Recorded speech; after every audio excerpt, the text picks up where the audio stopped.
to the channel Acharya Online. Please subscribe the channel and press the bell icon. Good morning, students.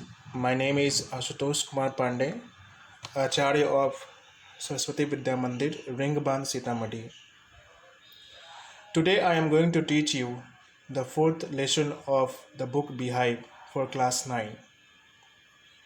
As you can see on your screen, the title of this story is A Truly Beautiful Mind. This is a short biography of Albert Einstein. In this story, we will read about that why his mind has been called a beautiful mind. How can a scientist mind can be beautiful?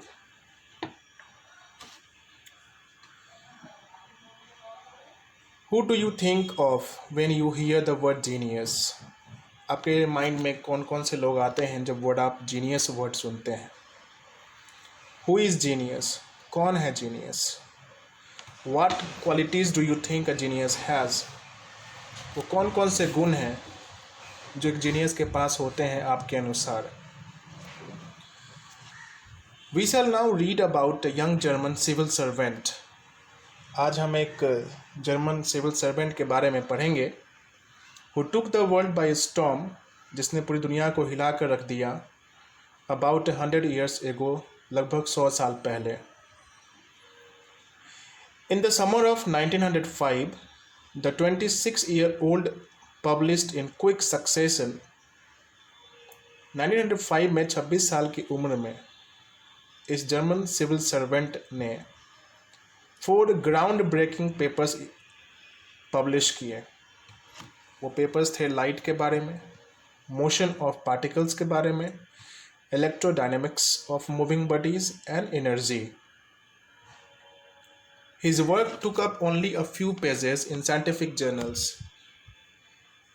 मतलब scientific journals का मतलब scientific पत्रिका में उनके काम को थोड़ा ही pages मिला, but changed forever our understanding of space, time and entire cosmos.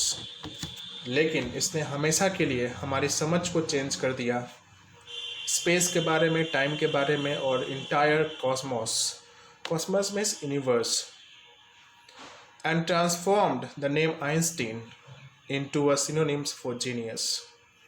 और आइंस्टीन का नाम जीनियस के पर्यायवाची शब्दों में जोड़ दिया गया. 50 years after his death, Albert Einstein's genius still reigns. आज भी 50 साल उसकी मृत्यु के बाद भी अल्बर्ट आइंस्टीन का जो जीनियस है वो आज भी हमारे ऊपर शासन करता है. Paragraph number 1. Albert Einstein was born on 14th March 1879 in the German city of Ulm. Albert Einstein का जन्म 14 मार्च 1879 को हुआ था जर्मन के एक सिटी में, एक शहर में जिसका नाम उलम था. Without any indication that he was destined for greatness. जब उनका जन्म हुआ तो उनके शरीर पे ऐसा कोई भी इंडिकेशन नहीं था जो ये बता सके कि बड़ा होकर यह आदमी ग्रेटनेस को प्राप्त करेगा, बहुत महान बनेगा. ऑन द कंट्रेरी, इसके ठीक विपरीत, कोई निशान तो थे नहीं, लेकिन इसके विपरीत his mother thought Albert was a freak. Albert की माँ सोचती थी कि मेरा जो बेटा है ये एक फ्रिक है. फ्रिक जो वर्ड है ऐसे लोगों के लिए यूज़ किया जाता है who is obsessed with something, जिसको किसी न किसी प्रकार की कुछ डिजीज़ होती है जो नॉर्मली बिहेव नहीं करते. टू हर, उसकी माँ के लिए, his head seemed much too large. उसकी माँ के लिए अल्बर्ट आइंस्टीन का सर बहुत ही बड़ा था. Was not normal in size. At the age of 2.5, जब अल्बर्ट आइंस्टीन 2.5 साल के थे, स्टिल वॉजंट टॉकिंग. 2.5 साल की अवस्था में भी वो बात नहीं करते थे, बोलते नहीं थे. When he finally did learn to speak, जब उन्होंने फाइनली सीखा बोलना, he uttered everything twice. तो वह हर चीज़ 2 बार बोलते थे. Einstein did not know what to do with other children. Einstein को यह बात पता नहीं थी कि दूसरे बच्चों के साथ मैं क्या करूं. And his playmates called him brother boring. इसलिए उनके प्लेमेट्स यानी जो खेलने वाले दोस्त थे वो उनको ब्रदर बोरिंग के नाम से बुलाते थे. So the youngster played by himself. इसलिए इस यंग आदमी ने, इस यंग बच्चे ने अपने आप से खेलना सीख लिया. मच ऑफ टाइम का मतलब ज़्यादातर समय. इसके ऊपर एक छोटी सी कहानी है. ऑटो न्यूबेयर एक हिस्टोरियन है एंशियंट मैथमेटिक्स के. Told a story about the boy Einstein that he characterizes as a legend. एक छोटी सी कहानी वो बता रहे हैं. उसके बाद आप अल्बर्ट आइंस्टीन को लीजेंड के कैटेगरी में रख सकते हैं. लीजेंड ऐसे आदमी को कहा जाता है who inspires many people. As he was a later talker, जैसा कि आप जानते हैं कि उन्होंने बहुत बाद में बोलना सीखा. हिज पेरेंट्स वेयर वरिड, तो उनके माता पिता बहुत चिंतित थे. एट लास्ट, अंत में, एट द सपर टेबल मतलब डाइनिंग टेबल पे एक रात, he broke his silence to say, उन्होंने अपनी चुप्पी तोड़ी और कहा the soup is too hot, ये सूप बहुत गर्म है. ग्रेटली रिलीव्ड हिज पेरेंट्स, उनके माता पिता को बहुत ही आराम मिला, सुकून मिला, चैन मिला. That their son is speaking.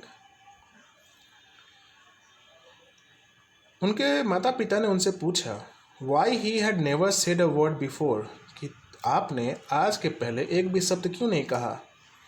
Albert Einstein ने इसका जवाब दिया because up to now everything was in order, क्योंकि अभी तक सब कुछ ठीक चल रहा था, इसलिए मैंने कुछ भी नहीं कहा. आगे बढ़ाते हैं पैराग्राफ नंबर 2 को. यहाँ तक हम लोगों ने पढ़ा कि उन्हें नहीं पता था कि दूसरे बच्चों के साथ क्या किया जाए, इसलिए इस यंग मैन ने अपने आप से खेलना शुरू किया ज़्यादातर समय. ही स्पेशली लव्ड मैकेनिकल टॉयज़, उन्हें मैकेनिकल टॉयज़ बहुत पसंद थे. मैकेनिकल टॉय जिसमें मशीन्स लगे होते हैं, व्हील्स लगा होता है, रिमोट लगा होता है, बॉल बेयरिंग लगे होते हैं, that is mechanical toys. Looking at his new born sister मज़ा, जब उनकी बहन का जन्म हुआ मज़ा का, तो उन्होंने कहा ओके फाइन. क्योंकि बच्ची छोटी थी, उसके पैर हाथ पूरे कपड़ों में ढके हुए थे, तो उन्होंने अपने रिलेटिव से पूछा, अपने माता पिता से पूछा वेयर आर हर व्हील्स, इसके व्हील्स कहाँ हैं, इसमें तो चक्का ही नहीं लगा, ये चलेगी कैसे. दिस शोज दैट, ये दिखाता है कि Albert Einstein was very analytical. He had a reasoning mind. He thought everything with some reasons. That's why when his sister was born, he asked a question that where are her wheels? Wheels क्यों पूछा उन्होंने, क्योंकि उनका ज़्यादातर समय mechanical toys में बीतता था, उसमें चक्के लगे होते हैं, इसलिए उन्होंने पूछा कि इसके चक्के कहाँ हैं.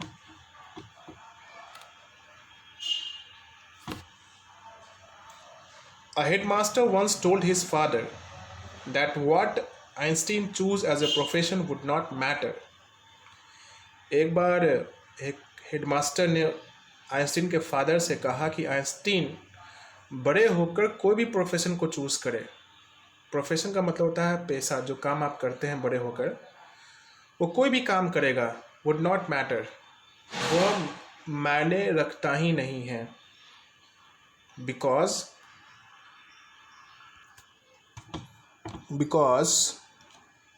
He will never make a success at anything, वो किसी भी चीज़ में सफलता हासिल नहीं कर सकता, ऐसा एक हेडमास्टर का मानना था. Einstein began learning to play the violin at the age of 6 because his mother wanted him to. जब वो 6 साल के थे तो उन्होंने वायलिन बजाना सीखा क्योंकि उनकी माँ चाहती थी.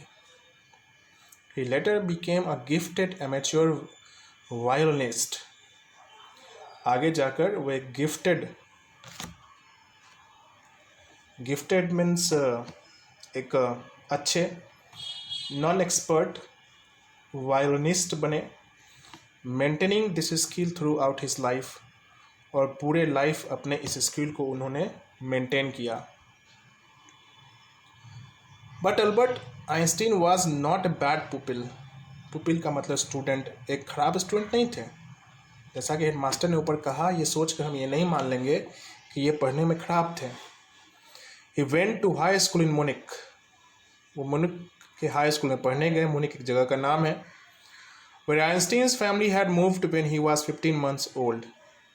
आइंस्टीन की फैमिली मुनिक गई थी जब वो सिर्फ 15 महीने के थे.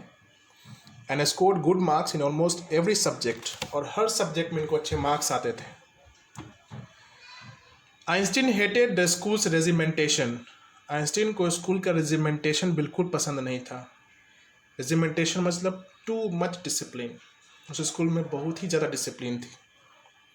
And often clashed with his teachers. और अक्सर आइंस्टीन का अपने टीचर्स के साथ हॉट डिस्कशन हो जाता था. एट द एज ऑफ 15, जब इनकी उम्र 15 साल की हुई, आइंस्टीन फेल्ट सो स्टीफल्ड. स्टीफल में सफोकेटेड, जहाँ पे आपको घुटन महसूस हो. आइंस्टीन को इतना घुटन महसूस होने लगा उस स्कूल में that he left the school for good. उन्होंने स्कूल छोड़ दिया. फॉर गुड का मतलब हमेशा के लिए. फॉर गुड का मतलब हमेशा के लिए. The previous year Albert parents had moved to Milan and left their son with relatives. Albert Einstein की फैमिली जो है वो मिलान चली गई 1 साल पहले, और अपने बेटे को एक रिलेटिव के यहाँ छोड़ दिया. आफ्टर प्रोलॉन्ग डिस्कशन, एक लंबे डिस्कशन के बाद, Einstein got his wish to continue his education in German speaking Switzerland. Einstein की विश मान ली गई. उनकी विश ये थी कि वो जर्मन स्पीकिंग स्विट्जरलैंड में वो अपना आगे का एजुकेशन कंटिन्यू करना चाहते थे, जहाँ जर्मन लैंग्वेज बोला जाता है. स्विट्जरलैंड के भी कैसे सिटी में, तो in a city which was more liberal than Munich. जैसा आप जानते हैं कि मुनिक जिस हाई स्कूल में ये पढ़ते थे वहाँ डिसिप्लिन बहुत ज़्यादा था, इसलिए एक ऐसे शहर की तलाश में थे जो मुनिक से ज़्यादा लिबरल हो. लिबरल का मतलब जो दूसरे के थॉट को, ओपिनियन को रिस्पेक्ट करती हो, समझती हो. ऐसे शहर में ये पढ़ना चाहते थे. Einstein was highly gifted in mathematics and interested in physics. मतलब इनकी मैथमेटिक्स बहुत अच्छी थी, हाईली गिफ्टेड थे, लेकिन इंटरेस्ट इनका था फिजिक्स में. एंड आफ्टर फिनिशिंग स्कूल ख़त्म करने के बाद, he decided to study at a university in Zurich. इन्होंने डिसाइड किया कि मैं अपनी यूनिवर्सिटी की पढ़ाई जूरिक में करूँगा. बट इतना कुछ पढ़ने के बाद आप ये नहीं सोचें, science was not the only thing that appeal to this dashing young man with the walrus मुस्टाच.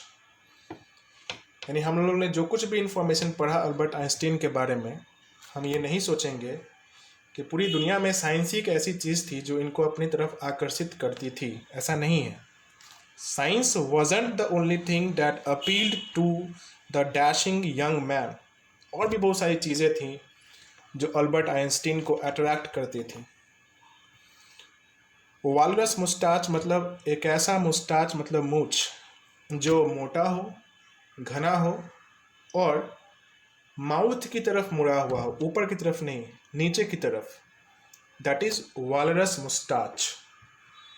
In this first picture you can see that Albert Einstein having walrus mustache on his face. So thank you very much, Bhaiya and Behan. This is the first video. I am ending here. So we will read the next paragraphs in the second video. Thank you.